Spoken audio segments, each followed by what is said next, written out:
welcome to the IISS Simultaneous Special Session 3 on Cooperative Maritime Security in the Asia-Pacific. My name is Evan Laxmana. I'm the Shangri-La Dialogue Senior Fellow for Southeast Asian Security and Defense, and I will be your chair for this evening. So before I go into the synopsis and the speaker bio, a few housekeeping notes. For those of you who have not read the instructions earlier, let me say that for you to be put into the queue, please put your name card into the machine and press the button, the speaking button, which will put you into the queue here, and I will control who will speak. Secondly, I should also note that there will be 3 simultaneous translation. Channel 1 is English, Channel 2 is Chinese, and Channel 3 is Japanese.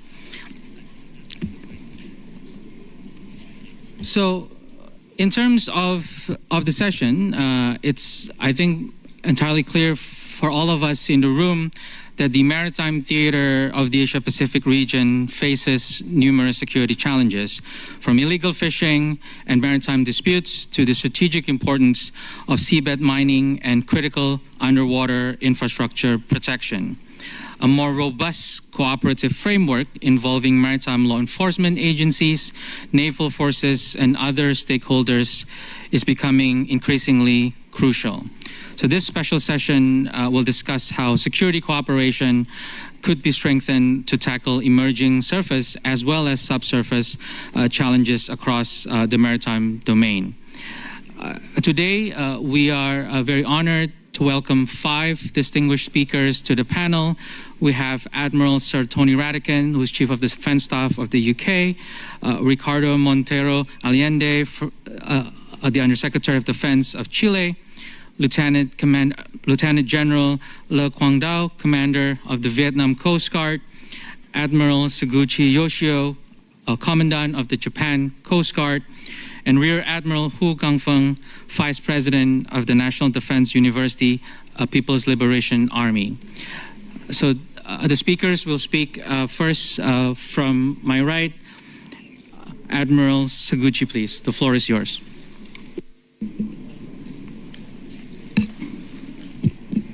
Hello everyone, my name is Yoshio Seguchi. I'm the Commandant of Japan Coast Guard. I'm pleased to speak to you today. I'd like to give you an overview of the Japan Coast Guard and highlight the importance of the rule of law for Coast Guard agencies. JCG was established in 1948 to ensure the country's maritime safety and security. We are the only organization in Japan with a comprehensive mission, authority, and security capabilities.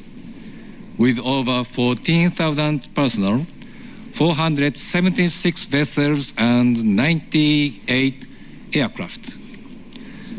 As a maritime law enforcement agency, JCG uses patrol vessels and aircraft to guard territorial waters and EEZ, crack down on illegal fishing and illegal drug trafficking, and respond to piracy and suspicious vessels.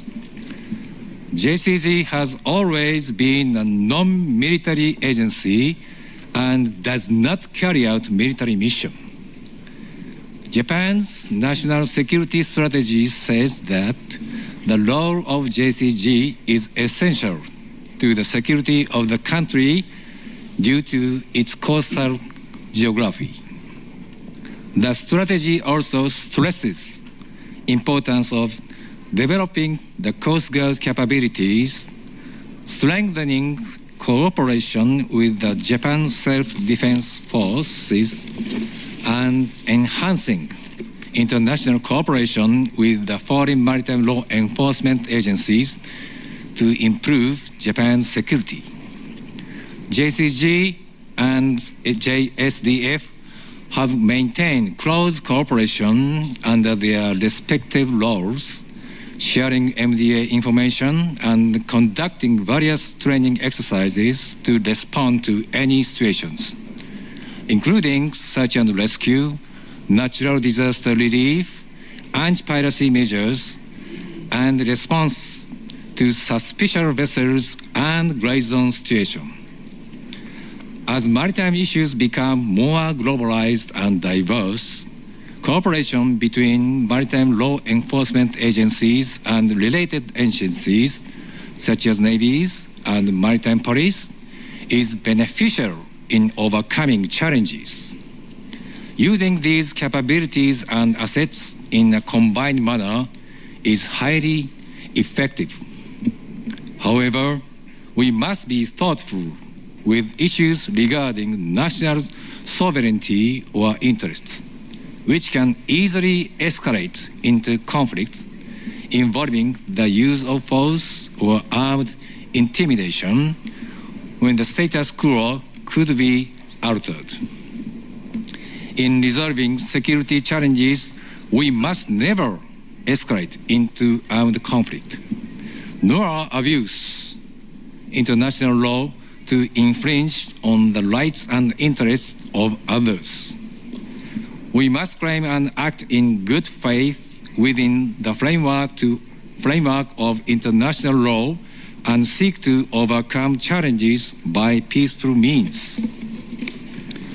For example, in Japan, JCG is primarily responsible for responding to gray zone situations, whereas JSDF responds when situations are beyond JCG's scope.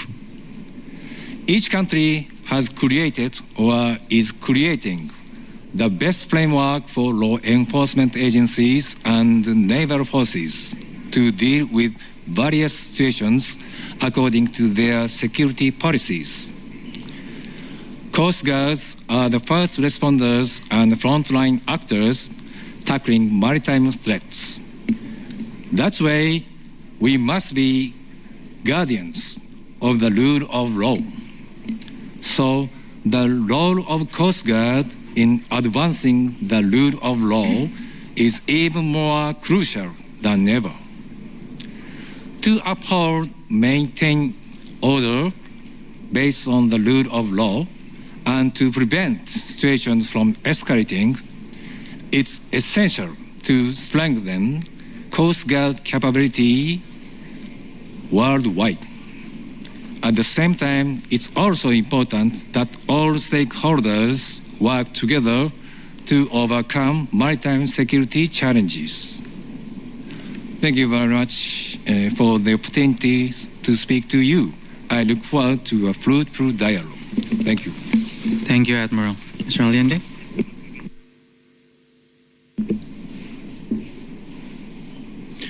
Muy buenas tardes a todas y todos. Good afternoon, everyone. I want to thank IISS for the invitation and for incorporating a perspective of the Latin American coast of the Pacific into this session. I will start by introducing the Chilean standing in the Pacific and our focus on the South Pacific, followed by 3 challenges related to maritime security in the sub-region and some proposals on how to generate a stronger cooperative maritime security. Chile is the southernmost country in the global south with a 3-continental presence. This condition comes from our geographical position in the American continent, our sovereign right in the Antarctic territory, and our proximity to Oceania from our island territorial in the Pacific Ocean, like Rapa Nui, which some of you may know as Easter Island. The above, in addition to our coastline of more than 8,000 kilometers, shape our broad vision of the Pacific. The people of Chile have been historically linked to the sea. It is a part of our identity as a nation and a key component of our global projection. This is why free navigation in maritime routes, the safety of maritime communication lines, the sustainability and development, and in general, the respect and application of international law are essential for our country, especially in these times. Chile's projection to the South Pacific is part of what defines us as a country. This area is a priority for the national defense, as it brings together unique challenges, responsibilities, and opportunities. The area of search and rescue responsibility corresponding to our country is the 5th largest in the world, including border with those corresponding to the French Polynesia and New Zealand, pointing to the need to work with partners in a coordinated manner. Chile is a country inserted into a globalized world and therefore global process, and conflict in other regions may affect us. We are attentive and work to mitigate such effects and contribute through diplomatic mechanisms. Now, in the South Pacific sub-region, there are particular security challenges that we must address, like transnational organized crime, TNOC, illegal fishing, and the effect of climate change. TNOC is probably the biggest and most complex threat to the security and stability in Latin America. In recent years, we have identified its expansion to other parts of the world, affecting maritime security in the South Pacific. For instance, during the COVID-19 pandemic, we saw an increase in drug trafficking through the sea due to the closure of land borders. Thanks to the interaction between countries from the Eastern and Western Pacific, we have faced and tackled some of these cases, but we still have a lot to do. A second challenge is illegal, unreported, and unregulated fishing. This threat openly violates national and international law and undermines the conservation effort in the sea, causes economic damage and nation, and can put food safety at risk. The security and conservation in the ocean is a main priority for our country. That is why 43% of the exclusive economic zone is a marine protected area. On that note, the better protect the resources in the vast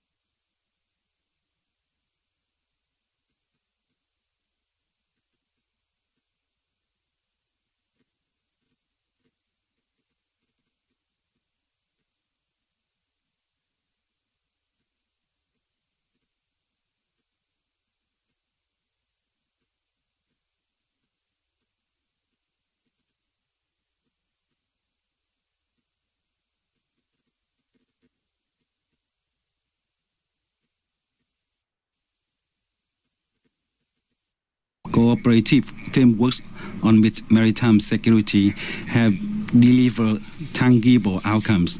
Many incidents at the sea have been resolved peacefully. Numerous maritime accidents have been addressed. Many fishermen have been rescued in a timely manner. The organized transnational maritime crimes have been effective counter. As a result of overall maritime security situation in the region is generally stable, enabling further growth of blue economies of countries. Vietnam Coast Guard fully recognizes the role and importance of the sea and oceans and the security challenges in Asia Pacific. Over the past year, we have consistently and proactively implemented Vietnam national laws as well as international maritime laws and treaties to which Vietnam is a party. Vietnam Coast Guard has signed bilateral cooperation agreement with maritime law enforcement agencies of 9 countries in the Asia Pacific. At the same time, we also put forward initiative measures to promote cooperation among law enforcement agencies of countries in the region. A notable example is our international exchange program, Vietnam Coast Guard and Friends, which we host every 2 years. Distinguished delegates, looking ahead, maritime security challenges in the Asia-Pacific are predicted to grow in scale and complexity. Therefore, I'd like to offer the following 5 proposals. First, it is essential that every nation should engage with a constructive political will, strictly abide to the international law, with the 1982 UNCLOS as the foundational framework for all maritime activity, continue to foster cooperation in accordance with international law and domestic laws of each country. Second, maritime law enforcement agency should regard as a bridge of peace. We should work together to establish a maritime law enforcement information sharing network in Asia-Pacific region. This would provide a direct link among contact points for early warnings, vessel operation data, timely and effective IUU fishing prevention, search and rescue coordination, and crime suppression assay. Third,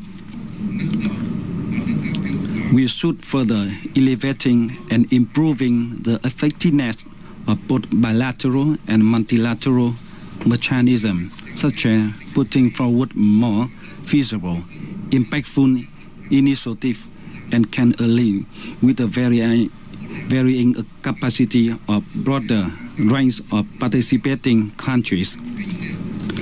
Fourth, we must enhance training, cooperation, capacity building, and experience sharing, especially in the area of IUU prevention, countering piracy and armed robbery, smuggling, maritime environmental response, and maritime search and rescue.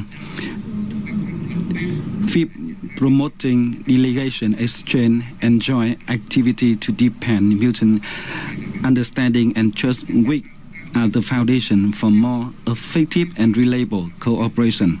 Ladies and gentlemen, the Vietnam Coast Guard remains committed to being a trusted and proactive and responsible partner in the collective effort to build a safe and secure, stable and sustainably developing Asia-Pacific region. Thank you for your attention.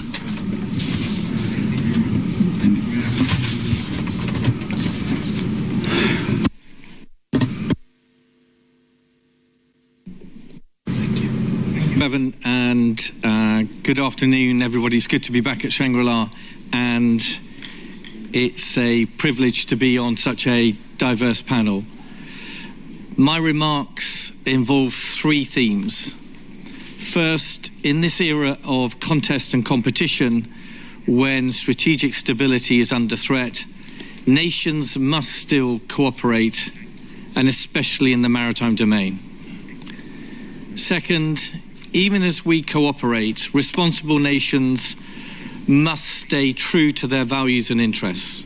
For the UK, NATO first does not mean NATO only. A free and open Indo-Pacific and the primacy of freedom of navigation matter to countries everywhere. My third point is about confidence. These are worrying times, but Europe is stepping up. Our alliances are strengthening. New partnerships are forming. The tectonic plates are moving. And when like-minded nations combine, they can draw on vast reserves of economic, military, and diplomatic power. Turning to my first point, I think everyone recognizes that we're in an era of renewed state-on-state competition. But unlike the Cold War, it is not so neat and simplistic as to separate the world into different blocks. Nations will continue to trade and cooperate even as they compete with one another. This is particularly true if you take the broadest definition of security to include health, climate change, technological regulation, and other transnational challenges. In the maritime domain, cooperation has generally been to the fore. We saw that in the years of counter-piracy operations in the Somali Basin. European naval forces working in proximity to those of Russia, China, India, and the United States, whether through formal or informal frameworks or unilaterally, but all in the same space, working toward the same goal. On Thursday, I met with chiefs from the Five Powers Defence Arrangements, one of our oldest partnerships in Southeast Asia.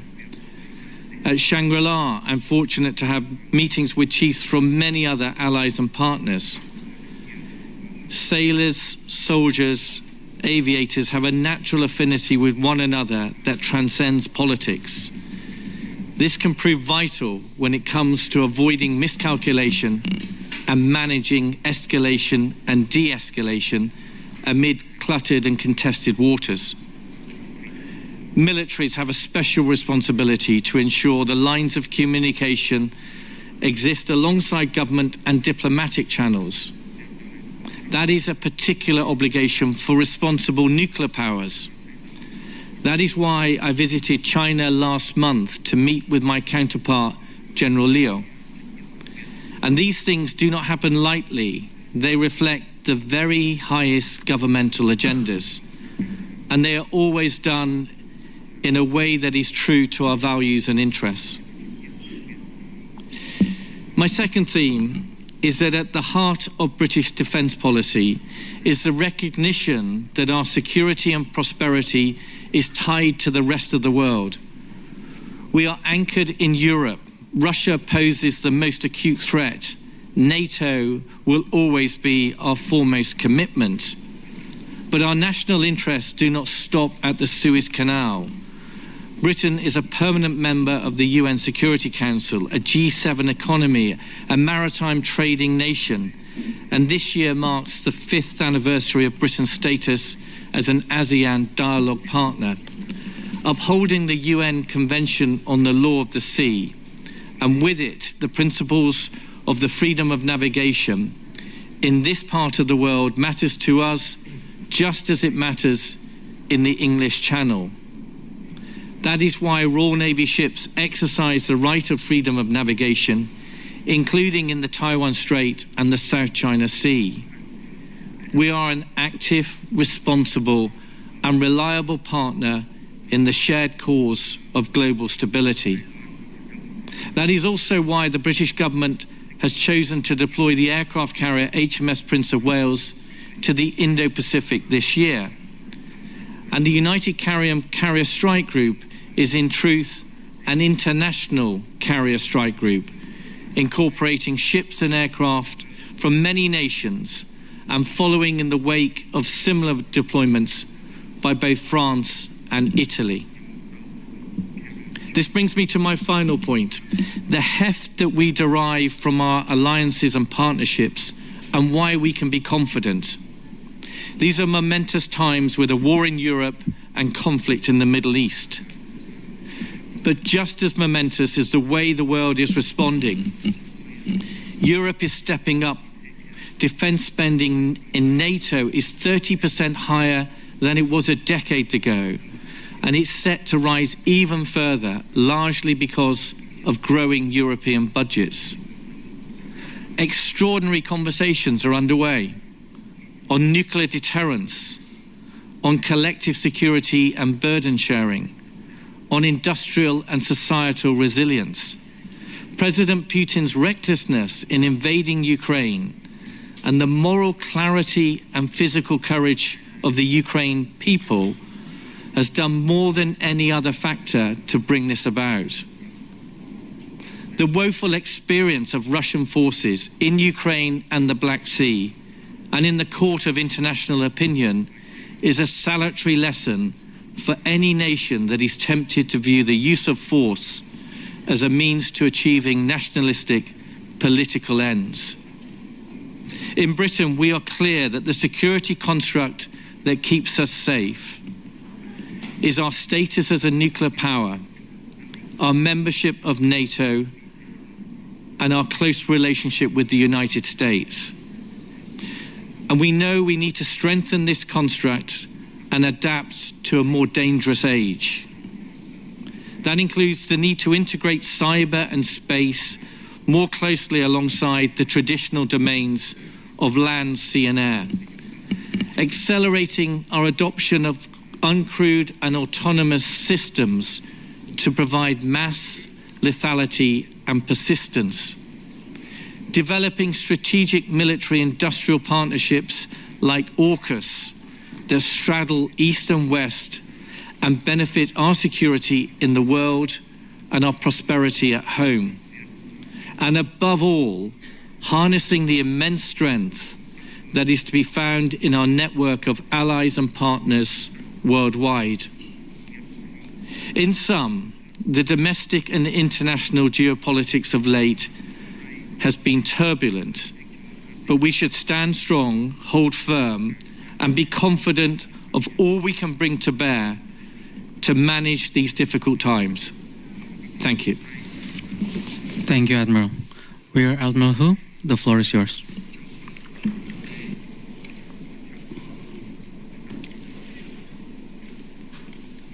尊敬的主席先生，首先，请允许我利用最短一点额外。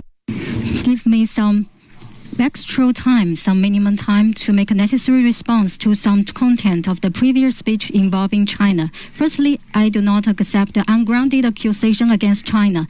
Some are just fabricating, reverse black and white. Some are like the thief crying, catch the thief. So the nature is to provoke, split, instigate confrontation, stir up the region. It's against the trend and the people's will, and it will not realize its purpose. Secondly, the original purpose of Shangri-La dialogue is to start the issue, not to create problems, to reduce instead of increase differences. We should enhance mutual trust through candid discussion. Thirdly, we are in the same Asia-Pacific region. Share will and wool in the same boat. We have different national situation. We must seek common ground to solve differences. Now that we are in the age of civilization of the 21st century, we should resort to dialogue and negotiation. In the morning, at the third plenary meeting, President Orta of East Timor has made very good remarks. No hatred, no anger, only cooperation can turn the world better. Respected all the representatives today, ladies and gentlemen and generals. Now, I will share my view from three aspects. First, a current situation. On one hand, the maritime security situation in the region is generally stable. There have been no maritime military conflicts in the region for many years, which had made the region a stable component in the global landscape. And the South China Sea has always been the safest and the busiest area for global navigation and overflight. On the other hand, maritime security in the region also face severe challenges. Certain countries have wantonly formulated exclusive and confrontational cliques, significantly increased their military presence, infringe upon the territorial sovereignty and maritime rights and interests of other countries in the name of so-called freedom of navigation, deliberately support the Taiwan independent separatist forces, severely undermines peace and stability across the Taiwan Strait. Maritime security cooperation in the region is facing severe challenges where not advancing means retreating. Second, China's practice. China's development started in the Asia-Pacific, has benefited from it, also contributed to it. China has always practicing the concept of a maritime community with a shared future and vigorously promoting the regional cooperative maritime security with practical actions. Firstly, we stress on common security and properly handle and resolve contradictions and disputes. China respects the central status of the ASEAN, adheres to handling the territorial sovereignty and maritime rights and interest disputes through negotiation and consultation. China has completed the demarcation of the Babel Gulf with Vietnam, signed intergovernmental consensus documents with Indonesia on joint maritime development, and launched bilateral dialogue on maritime issues with Malaysia. China has achieved full coverage of institutional maritime dialogues with the claimant states in the South China Sea. Secondly, we highlight comprehensive security and make overall plans for both traditional and non-traditional fields. We actively de-escalate and stabilize the hotspot issues in the region, safeguarding the nuclear non-proliferation regime. China and ASEAN had made long-term concerted efforts in combating piracy and terrorism. We have continuously dispatched the Navy fleet to carry out international escort missions, providing safety guarantees for more than 7,300 Chinese and foreign vessels. The Peace Ark Hospital ship has carried out 10 harmony mission tasks, treating over 370,000 patients. We have dispatched Navy ships and aircraft multiple times to conduct maritime emergency search and rescue operations, as well as humanitarian disaster reduction. Thirdly, we strengthen security cooperation and build maritime exchange and confidence-building mechanism. China has firmly safeguarded the security and freedom of navigation, held and attended the Western Pacific Naval Symposium, jointly introduced the version 3 of the Code of Unplanned Encounters at Sea. China and ASEAN countries are fully and effectively implementing the DOC and actively promoting the consultation on the COC. And we have successfully held the 38 times of joint patrol. China has established 2+2, 3+3 dialogue mechanism with Vietnam, Malaysia, Cambodia, and etc. Beijing Shanshan Forum has become a grand gathering for discussing international security cooperation in the region.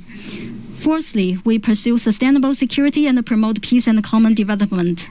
China has vigorously promoted the initiative of the 21st Century Maritime Silk Road. We have concluded the negotiations on the Free Trade Area 3 version with ASEAN and jointly convened the ASEAN-China GCC Economic Forum. Especially in April this year, President Xi paid a state visit to Vietnam, Malaysia, and Cambodia, injecting positive energy into regional and world peace and development. Third, relevant initiatives. China will uphold the 3 major global initiatives put forward by President Xi Jinping, practice the concept of a maritime community with a shared future, jointly create a sea of peace, friendship, and cooperation. Firstly, we adhere to multilateralism and join hands in safeguarding Asia-Pacific maritime security order. We should uphold the Asia-Pacific governance concept of extensive consultation, joint contribution, and shared benefits, firmly oppose unilateralism, power politics, and bullying conduct, treating the waters in the Asia-Pacific as an arena for seeking hegemony, especially the illegal acts of creating division, obstructing reunification, and undermining the core interests of sovereign states. Secondly, we adhere to dialogue and consultation and work together to promote lasting maritime peace in the Asia-Pacific region. Specific disputes concerning territorial and maritime rights and interests should be resolved peacefully through friendly consultations by the direct concerned parties. International law, including UNCLOS and the DOD, must be observed. Any practice that stubbornly draws lines without distinguishing right from wrong and deliberately provokes tensions must be opposed. Thirdly, we adhere to exchanges and mutual learning and jointly create a bright future for the maritime areas in the region. China holds high the banner of community with a shared future for mankind. We will uphold the Asian values of peace, cooperation, openness, and inclusiveness, and pursue the Asian security model that features sharing will and will, seeking common ground, shelving differences, and prioritizing dialogue and consultation, so as to create a community with shared future for the region and the community of shared future for mankind. This year marks the 80th anniversary of the victory of the Chinese People's War of Resistance against Japanese aggression and the World Anti-Fascist War. We should firmly safeguard the fruits of the victory of World War II, resolutely uphold the post-war international order. Thank you. Merle. So we have roughly about 40 up to 50 minutes or so for question and answer, a discussion. I've seen a few questions and a few interventions, but for the first remarks, Admiral Vajour, please, the floor is yours. Thank you, Mr. Chairman. I am Admiral Vajour, Chief of the French Navy. First, I would like to thank the panelists for the insightful and fruitful discussion. As a nation belonging to the Indo-Pacific, France takes its full part in ensuring maritime security and freedom of navigation. We are promoting proactive partnership through Indian Ocean Navy Symposium. We were the chair from 21 to 23, and we will take the chair of Western Pacific Navy Symposium after China in 26. But let me state that the UNCLOS Montego Bay Convention has been issued in 1982. It means 47 years ago. And the question we have is that interpretation by nation of the UNCLOS is sometimes really different. And I would like to ask you the question, more or less 50 years after the issuing of the UNCLOS, do you think it is time to review the UNCLOS or to precise some dedicated points, especially about the regulation about seabed and the protection of critical infrastructures? Or do you think that just reinforcing cooperation between nations will be enough? Thank you. Thank you. We will collect 2 more questions and then we'll ask the panelists to respond. From Brunei, young leader Hazwan, the floor is yours. Thank you very much, Evan. I have a question for Admiral Radikin, sir, and perhaps also Admiral Hu. A very good afternoon, Admiral. Thank you so much for sharing the 3 themes of your cooperation here in the Asia-Pacific. I would like to ask, in light of the recent strengthening of the defense cooperation between the UK and China, is there any particular area where this cooperation will be going moving forward? Anything that we can expect in the near future? And if there are anything, if you could share anything concrete or any practical steps in the near future. Thank you. Thank you. From the Philippines, Zaili Pakulba. I would like to address a question to Admiral Hu. China has repeatedly affirmed its commitment to finalizing a substantive and effective code of conduct with ASEAN. In this context, how does China reconcile this with recent actions, such as the use of force against Philippine vessels, that appear to undermine the spirit of mutual restraint and peaceful dispute resolution envisioned in the COC? Additionally, how does China view the constructive role of extra-regional partners in supporting maritime stability, transparency, and adherence to international law in the South China Sea? Thank you. So we have 3 quick questions from the audience. I feel like perhaps for all of the panelists, the question from the Admiral regarding it's a time to review the UN Convention on Law of the Sea is certainly an interesting question that I hope all of the panelists can address. And then to Admiral Radikin on the UK-China maritime cooperation, and perhaps the last one to Admiral Hu on the actions of China in the South China Sea and the COC process. Let me first turn to Admiral Seguchi, if you have any thoughts on the first question regarding UNCLOS review.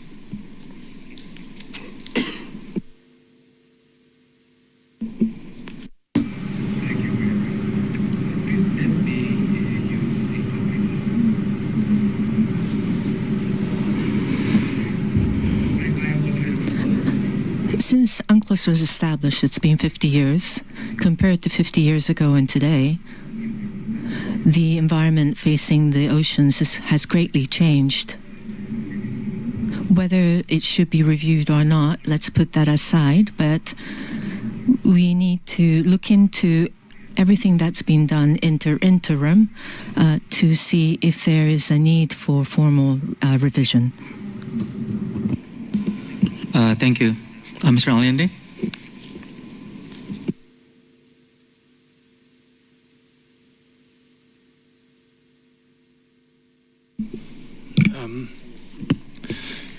Well, I will say that this is a huge challenge, and it's going to become more complex through the years. So I think we need to be very responsible for this. As I say, for us, the protection of the not just the maritime domain of each country, the general maritime domain is important for Chile. It's the main priority. So I think that a sustainable development must be a goal for all the countries, but it's impossible a solution if we think about it just for ourselves.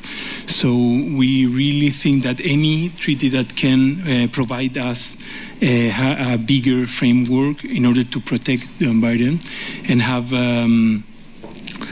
again, development that is responsible, I think is an opportunity that we must take. Thank you. Chair Nulla, if you would like to. Về quan điểm của Việt Nam, thì Công ước Liên Hợp Quốc về luật biển năm 1982 có ý nghĩa và vai trò rất quan trọng đối với các cái quốc gia ven biển trên thế giới, trong đó to littoral states, including Vietnam, for the reviewing of UNCLOS to make it more suitable to the current situation is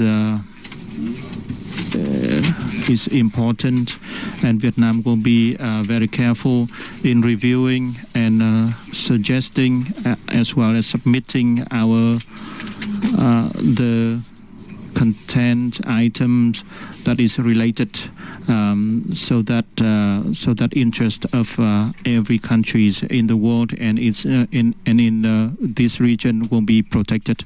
Thank you. Thank you, Nicolas. So I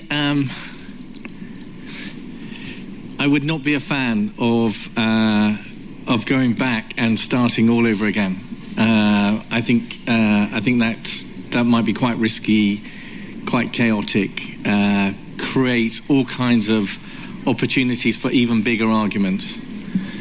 I would be a fan of banking all that we've got, and that is agreed by everybody, and trying to extend that even further to get even more signatories. And I can see that, can we then try to deal with the points that are really at issue, and can we either refine or resolve those particular points, and can we make a bigger effort to get after those issues before before they fall into a more difficult space where you then start to get into conflict. So I think if that's the spirit of what's behind your question, and it's a good point that as we're approaching 50 years, then can we approach it in that manner? And then on the question about the UK and China, it may be language, and it's not meant to be pointed. Particularly when I'm sat next to the Admiral and he had to suffer me providing a talk when the Admiral was at the National Defence University, and so we were reflecting on that last night. But if you're referring to my visit to Beijing, it was all about establishing military-to-military channels and communication. It wasn't, and I don't mean this to be, it wasn't about an ambition for cooperation. It was about something much more basic of ensuring that we have communication.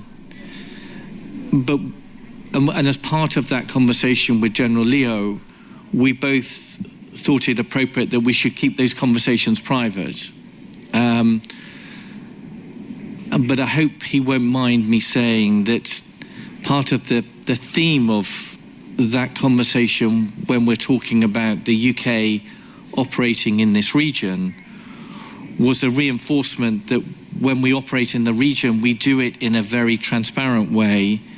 It's something that we are really comfortable with because we see ourselves as operating under the rule of law. and we are doing activity that we consider to be entirely routine for a nation like the United Kingdom. So that's where we are. I think it's important that we had that conversation, but that's just some refinement of what it actually means. Thank you. Rear Admiral Hu, the floor is yours. Thank you for your question. First, I will answer the relations between China and the UK. As East and West civilization important representatives, the two countries have for a long time, we appreciate each other, attracted to each other. Just with me and Admiral Ratakin, we sit on the same table last evening, and today we sit together. UK, the Chinese character Yin is related to hero and to handsome, and they are all beautiful meaning. Chinese people, they take Yin many beautiful connotation, and we take UK, or in Chinese 英国, we give this beautiful word to the country, which can express the special relations between the two countries and the best wishes. Since the establishment of diplomatic ties, the two countries have been improving our relations. In recent years, we have marked many new achievements and inject positive energy to a turbulent world today. This year marks the 80th anniversary of the anti-fascist war and the 80th anniversary of the establishment of the United Nations. The two countries have the permanent members of UN Security Council, and we are all independent major power. We are the important creator of the post-war order and also the safeguarder. We should strengthen unity and cooperation and jointly safeguard the UN authority and status, and safeguard the international trade rule and law and the world economic order, and practice true multilateralism, just like the Chile commander have said. We should safeguard true multilateralism. Just like Admiral Ratakin said, international situation, when it's more complicated, and the US, UK, and China should even make more correct strategic choice and become the reliable force in maintaining the international order and promote the economic growth of the world and lead the multilateral cooperation. Thank you.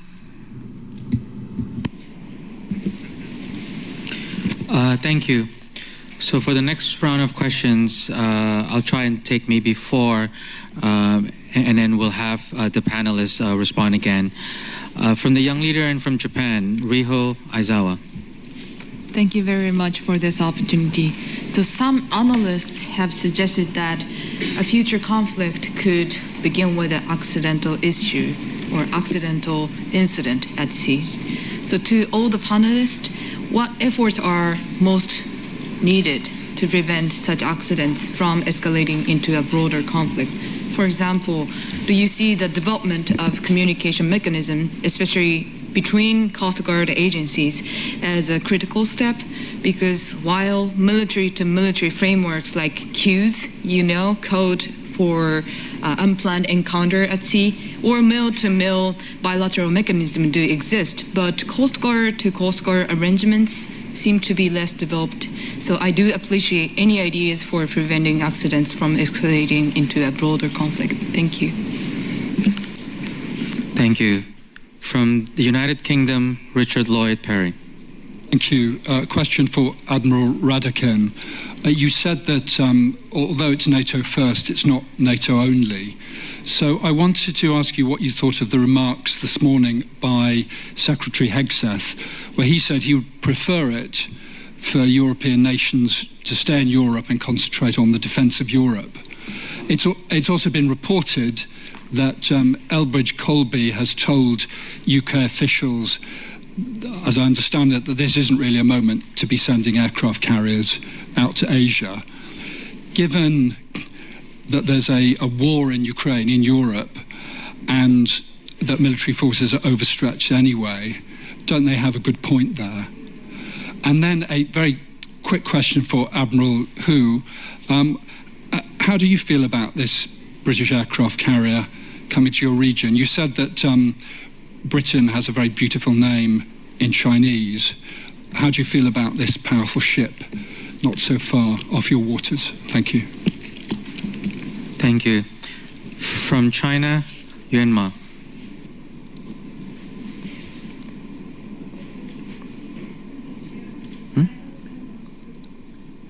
Admiral Radkin, thank you for your very informative speech. My question is about security cooperation mechanism. As we all know that now there are many different security cooperation mechanisms in Asia-Pacific region. However, when looking at history, we also can see that sometimes misunderstanding and confrontation happened because of the lack of effective dialogues among different mechanisms. So I was wondering that, in your opinion, how to make all these different security mechanisms working in a positive interaction, and can we establish a larger and more inclusive mechanism in which all current mechanisms can find their position and better work together? Thank you. Thank you. And lastly, from Singapore, Satish Kumar Chenny Krishnan. Hello, hi, I'm Satish Chenny from AFP. My question is for Rear Admiral Hu. As you said earlier, consultation and dialogue is important. And based on that, I was wondering, would it not have been better for China to send their defense minister to attend this forum? Hegseth made a bit of a dig that he was here this morning and that someone isn't referring to China. So any comments on that? And just one last question. Do you think Hegseth's tone and that the message that the US will play a stronger role in the region, will that reduce or raise tensions here? Thank you. Thank you. Perhaps since there's a few questions to both Admiral Radican and Rear Admiral Hu, maybe we start first again with the other panelists regarding the general questions for all of the panelists, which is how to prevent accidental incidents at sea. Admiral Seguchi, if you have any, yeah.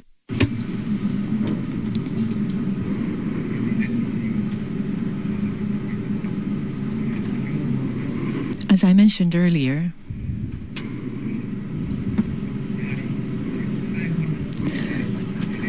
it's important to deal with situation calmly based on international law, but that universal value set, the idea of maintaining maritime order based on the rule of law, this has to be a commonly held view among the nations, and each nation has to have the law enforcement capabilities that's able to execute that.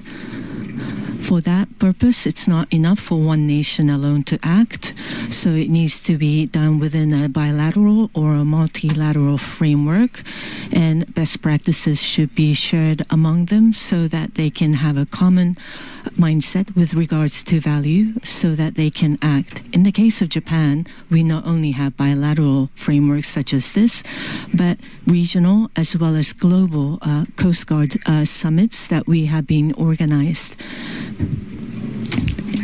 And so within the frameworks, we work on building the necessary relationship in order to have that commonality in terms of values so that we can assist each other to achieve results. Thank you. Mr. Allende? Thank you. Well, I think the main framework must be the international law, but I think we need to do more and do it better. I think we need to open the conversation at a different level. We need to talk at the political level and to the military level. and must be not just bilateral meetings, it must be multilateral meetings. And I think this dialogue and this meeting, it's a very, very good example. We came here, I know that it's an effort for all the authorities and all the military authorities too, to spend 3 whole days here talking and listening. And I really think that this is a good exercise, because when we met each other, when we start a conversation, that's open a channel. And that at some point could be an opportunity. So what we are working today is not just sharing impression. We're trying to listen what everyone else is trying to say to us. And that I'm quite sure that it is the main responsibility that we have. Because again, at some point that could be, or that could make the difference. A call, met someone here during the meeting, have a conversation, have to an open dialogue. So I think that the formal relations are important, but personal relations are important too. Thank you. General.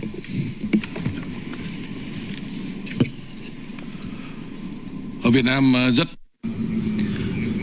We agree the point of the commander of the previous speaker. From the Vietnam perspective, we want to be together with another country to maintain its peace and stable for this growth of economy and the social, especially it's maintain its peace and stable of each country. To solve the problem on the sea after collisions on the sea, our perspective is resolving by its respect the sovereignty and especially the law, and especially the UNCLOS 1982 and also the laws of each country. And we also respect its agreement, especially on the bilateral and multilateral. Every year, every country, we have the MOU to sign with each other. Especially for the country have the law enforcement agency need to educate for your laws enforcement agency to respect another force. In Vietnam, we have a quotation: make something big thing to the small thing, and make the small thing to the nothing. So that is the relationship that our relationship in the sea is peaceful and is stable. Thank you, General. Admiral Ratigan.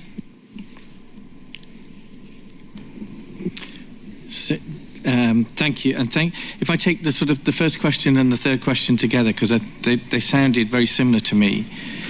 And maybe my first point would be, can we, yes, there are some areas where the tensions are high and people are right to be concerned, but can we be really careful not to catastrophize? So incidents might happen, but the idea that tactical incidents happen and that they then suddenly spiral and they evolve to bigger conflict and another way to war and so on, I just reject. I don't think. I think there are people that love to do that spiraling out of control and comment on it, but I would give some reassurance to this audience that I think that nations are much more aware of those risks and they try to manage them at the time, and I don't think that it works like that. But on the point, do we need some additional mechanisms, and might we try to strive for those? I do accept that that's something that might be warranted. And I'm so old that I can remember I was serving at sea in the Cold War, and when we had those mechanisms in place for how we deal with Russia. But in order to put those mechanisms in place, well, firstly, you need to have some very clear communication. You need to have a political frame where you have the authority to then start to have the conversations, where you then come up with some rules and procedures to just help to manage where you might have differences, whether it's under international law, or you might just recognize that there's a risk of miscalculation, and therefore do you come up with specific rules as to how close you will be between each other, particularly with military evolutions. How do you manage your flying? How do you manage your sonar? How do you manage some of your other capabilities? So those are mechanisms that have been used in the past, and we could definitely have a debate as to whether or not those might be helpful these days. And then on to the question from Mr. Lloyd Parry about the carriers and European carriers in the Indo-Pacific. I think to me there's sort of lots of different layers where I would disagree with you. So the first one would just be a philosophical one. The idea that somehow the world is neatly configured into these nice blocks of geography and there isn't the interconnectedness is not something that we recognize philosophically. And you've seen that the war in Ukraine is a terrible war in Europe, but at one level it's relatively contained in a geographical sense, but its impact is global. Its impact is around energy prices and what that has meant, food prices, and some of the most poor people in the world have suffered the worst in terms of what that means for them. And it was Jens Stoltenberg who talked about there's no such thing as regional security these days. There's only global security. So I come at it that way. The second one would just be the straightforward sovereignty.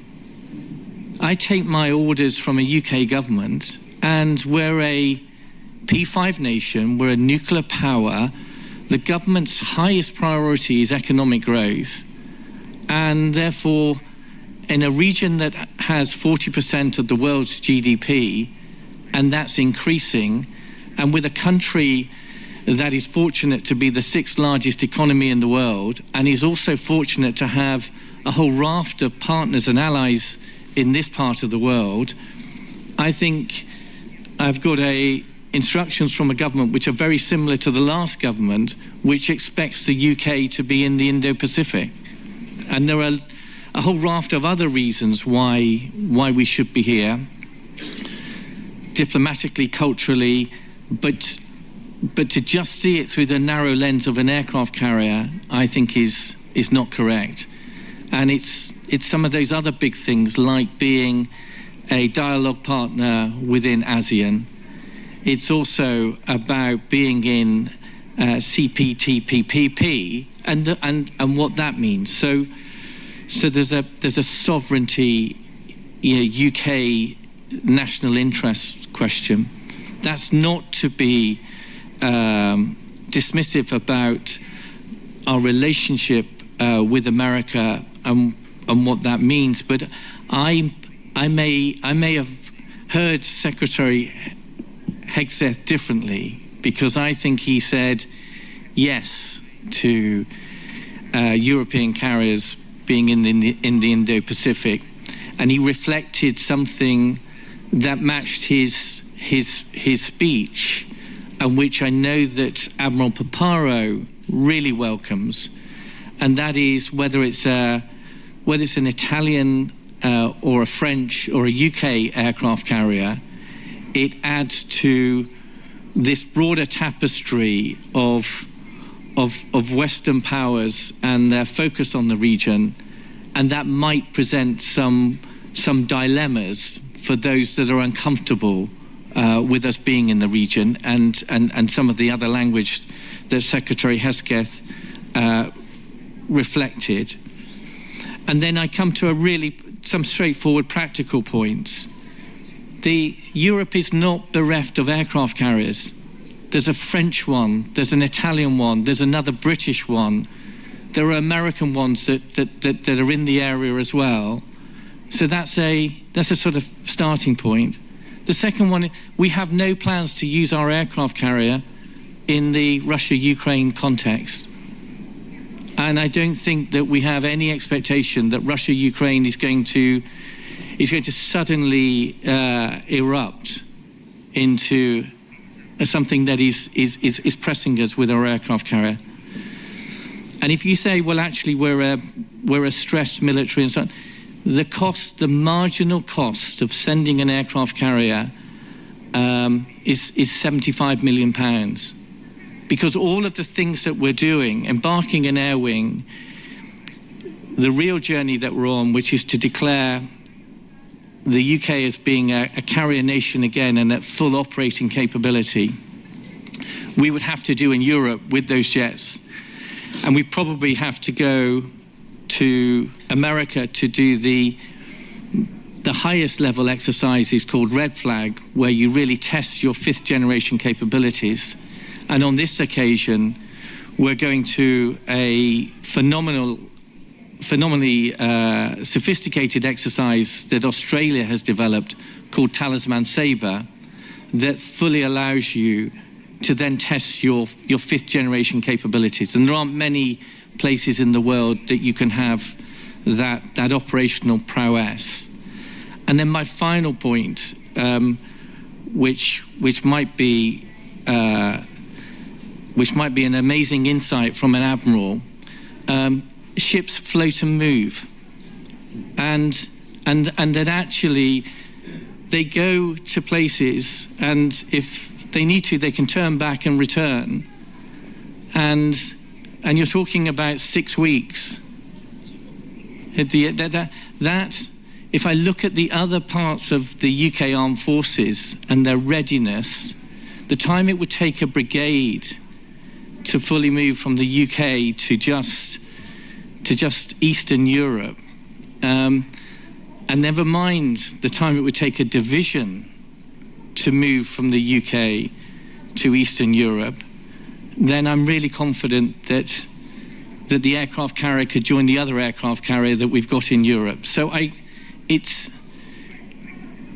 not really something that I'm sympathetic to, and it's not quite the weightiness that people, I think, are inferring, that somehow we've drained Europe and we're in a vulnerable position. Thank you. ありがとうございます。風翔さん。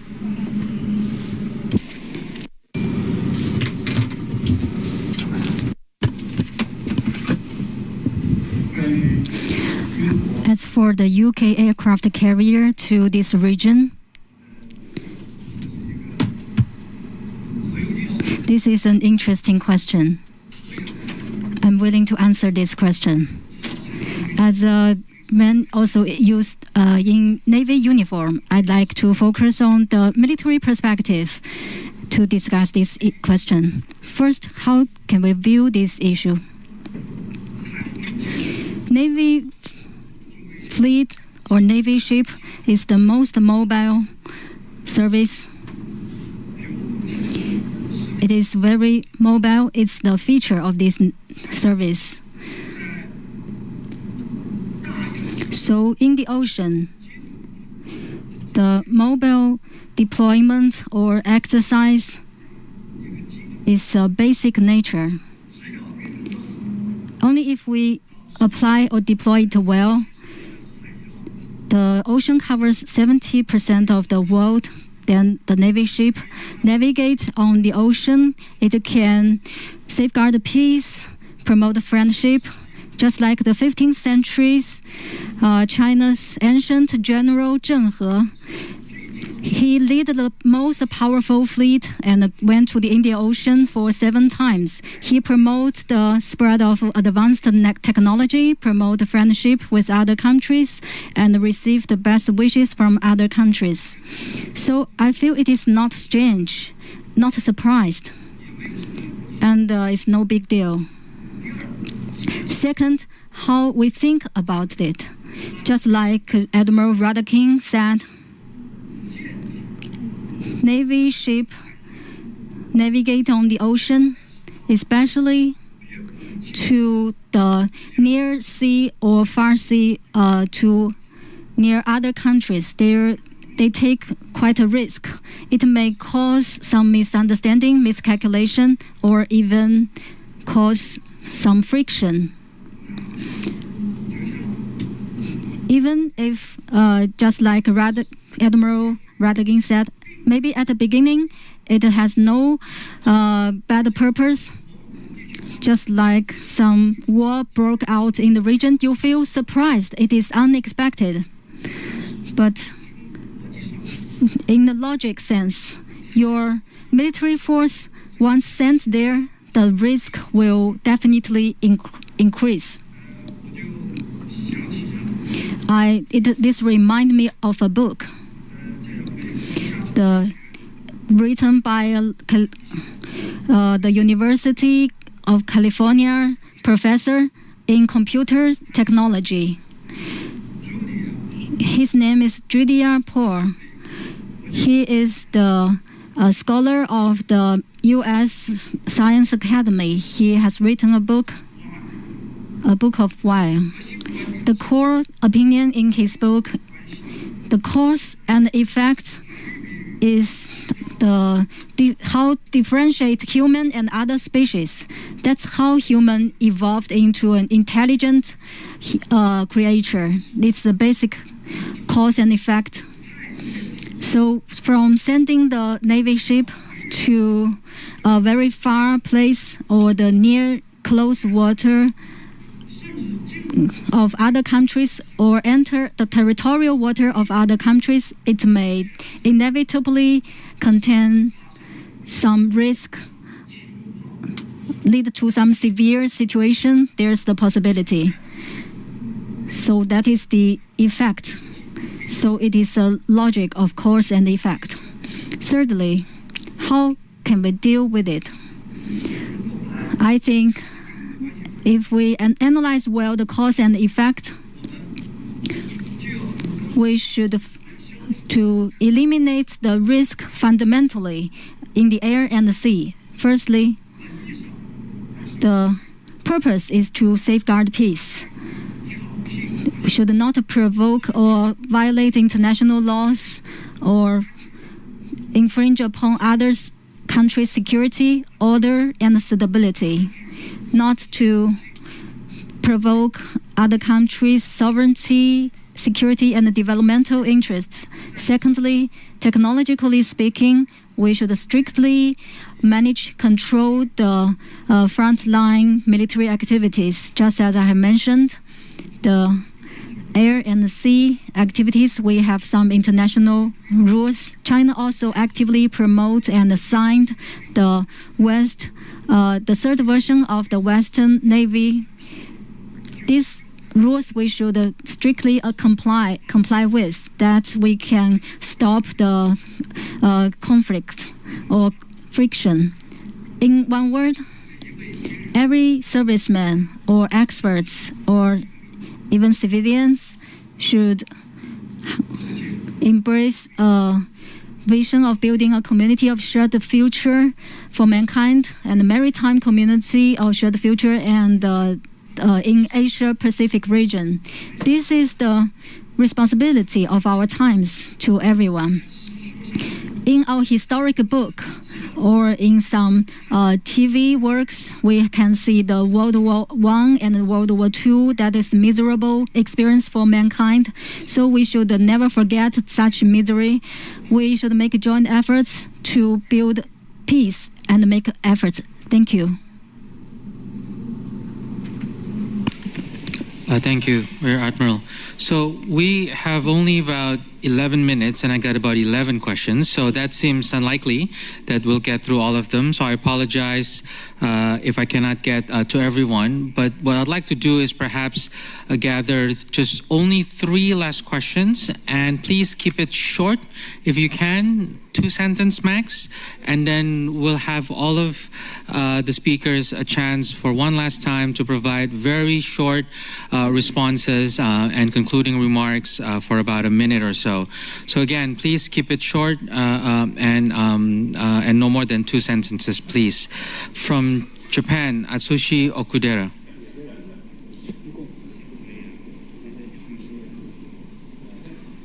Right?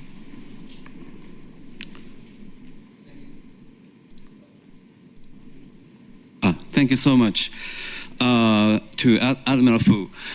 Thank you so much. And as you mentioned, that China has not threatened the surrounding countries, and also the freedom of navigation has not been maintained all the way.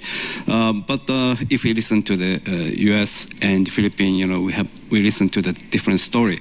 So in order to bridge the gap, the dialogue itself is quite important. But unfortunately, this time, we don't see any dialogue with the U.S. or other nations. So I'm afraid, just as that the gentleman mentioned earlier, could you let me ask once again? This time, why the China didn't send the defense minister to this Shangri-La dialogue, and what do you think the importance of the dialogue with the United States or other nations like Japan or other Asian countries? Thank you so much. Thank you. From Indonesia and from the Young Leaders Program, Gatra Priyandita. Thanks very much, Evan, and thanks to the panelists for the remarks. A question to all the panelists. Admiral Ratigan spoke earlier about the importance of recognizing cyber-related risks in the maritime sector and domain. Can members of the panel offer your thoughts on how the cyber threat environment in the maritime sector has evolved, and whether this has also shaped thinking in the Coast Guard or the Navy in your countries about the maritime cybersecurity nexus? Thank you. Thank you. From Singapore, Olivia Xiong. Thank you. Yes, I'd like to follow up on the gentleman to my left's question as well, in which you did mention that China is here to have dialogue and consultation, and that a remark by Secretary Hegseth that seemed to make reference at the Chinese defense minister not being attendance at the Shangri-La dialogue. Also, I'd like to get your comments. China and the US have spoken about wanting to uphold peace and stability in the region. Is there a message to the other countries in the room on how you see that happening, given what it seems to be heightening tensions between China and the US? Thank you. Thank you. And I apologize again if I couldn't get to everybody's questions. So for all of the speakers, we'll follow the same order. And if you could please keep your final responses and concluding remarks to 1 minute, please. Admiral Seguchi.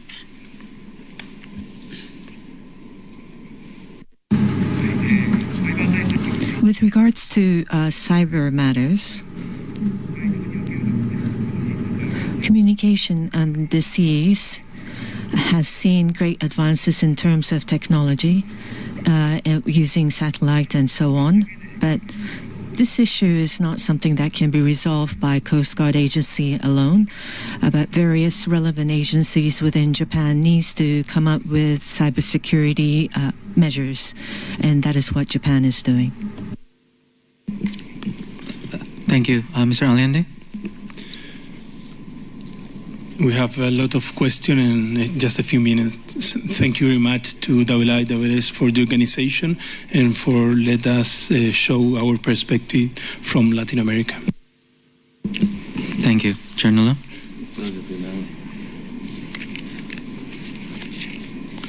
Oh, so you're right? Oh, okay. So, perhaps Admiral Ratigan. I don't have any question. So thank you. On the cyber question, I think there's sort of 2 or 3 elements from my mind. So one is the cyber threat is a threat for all aspects of our kind of way of life now. And we've seen that with some attacks on UK industry and how the levels of disruption against the retail sector. So I think for any sector, it's an issue. And so it applies to the maritime sector, and especially in terms of our supply chains and how we go about our business. And then I think there's an added dimension for the military. When you look at the operations that we conduct, then we need to have an assuredness that we can defeat some of those cyber attacks, and that's something that we need to get even stronger on.